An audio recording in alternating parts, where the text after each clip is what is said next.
Temperatures in some areas of Spain are expected to hit or remain around 43 degrees Celsius this week as a sweltering heatwave continues to hang over the country. The soaring temperatures have caused the authorities to put many areas of the country on alert due to the risk of wildfires. Mark Lobel reports.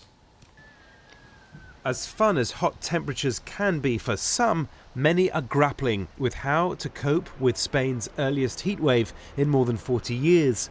With temperatures surpassing 40 degrees centigrade or 140 degrees Fahrenheit in parts of central and southern Spain, making pizzas in Madrid is getting harder.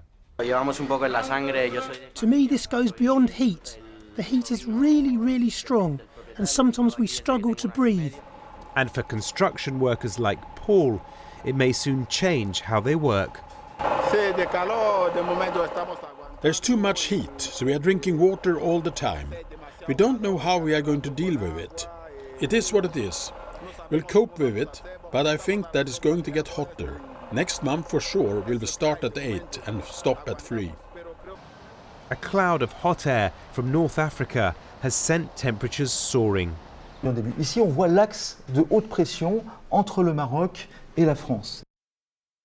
With neighbouring France bracing itself for rising temperatures too. We've had many more heat waves after the 1980s than before. It's an enormous ratio of 1 to 3. And climatologists tell us, and we can see it, these heat waves are likely to stretch throughout the season, whereas decades ago it happened mainly in July and August. In Spain, tourist hotspots Seville and Cordoba are set to remain around 43 degrees centigrade or 109 degrees Fahrenheit in the coming days. In the region of Extremadura, more than 100 schools have reduced their hours due to the heat wave so that children can go home at midday. Meanwhile, many parts of Spain remain on alert for extreme temperatures over the coming days. Mark Lobel, BBC News. Let's go straight to Madrid and get the latest from our correspondent there, Guy Hedgecoe. Guy, I think May this year was the hottest in 100 years. Are we looking at similar records being broken this month as well?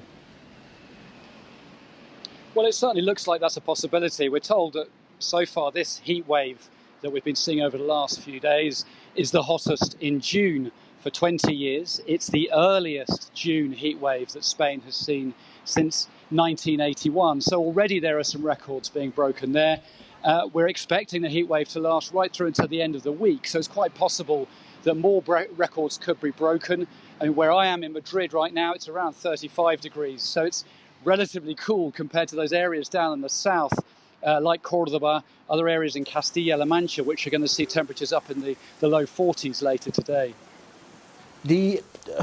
When you look at the temperatures and you look at the impact it has on water supplies, not only for agriculture but just for people generally, what impact is that having?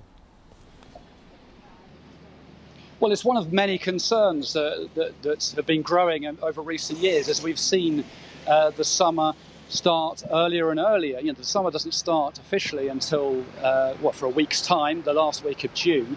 And yet, every 2 years for the last decade, we've been seeing heat waves in the middle of June or towards the later June.